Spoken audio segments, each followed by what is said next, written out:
Hello বন্ধুরা, আসসালামু আলাইকুম। আশা করছি সবাই ভালো আছেন। আজ আপনাদের পরিচয় করিয়ে দিব একটি অত্যন্ত সুন্দর, আধুনিক এবং দৃষ্টিনন্দন মসজিদের সাথে।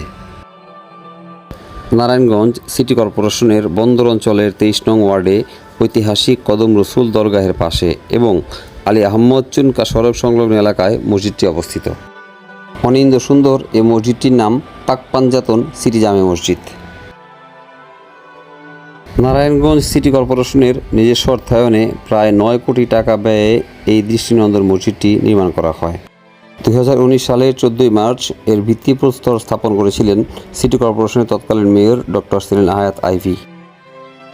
মসজিদটির ভিতর এবং বাহিরের নির্মাণশৈলী অত্যন্ত দৃষ্টিনন্দন, যা অনেকের কাছেই মিউজিয়ামের মতো লাগে।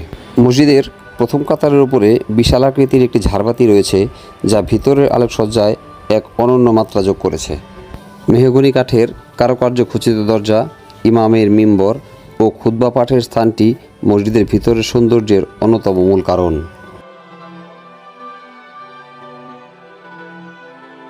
2023 সালের 14 নভেম্বর প্রধানমন্ত্রী শেখ হাসিনা মসজিদটি উদ্বোধন করেন এবং 2023 সালের 1 ডিসেম্বর জুমার নামাজের মাধ্যমে এর আনুষ্ঠানিক কার্যক্রম শুরু হয়।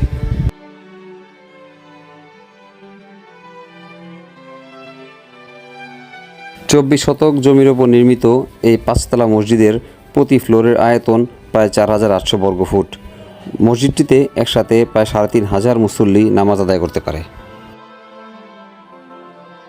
নারায়ণগঞ্জের মধ্যে এই মসজিদটিতেই প্রথম নারীদের জন্য পৃথক ও সুনির্দিষ্ট নামাজের ব্যবস্থা রাখা হয়েছে, যার আয়তন প্রতি ফ্লোরে প্রায় 1200 বর্গফিট।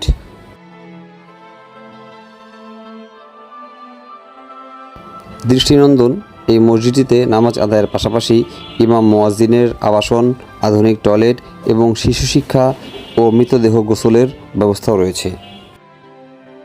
সময় এবং সুযোগ থাকলে এই মসজিদটি দেখে আসতে পারেন এবং এক ওয়াক্ত সালাত আদায় করে আসতে পারেন। সবাই ভালো থাকুন। আল্লাহ হাফেজ।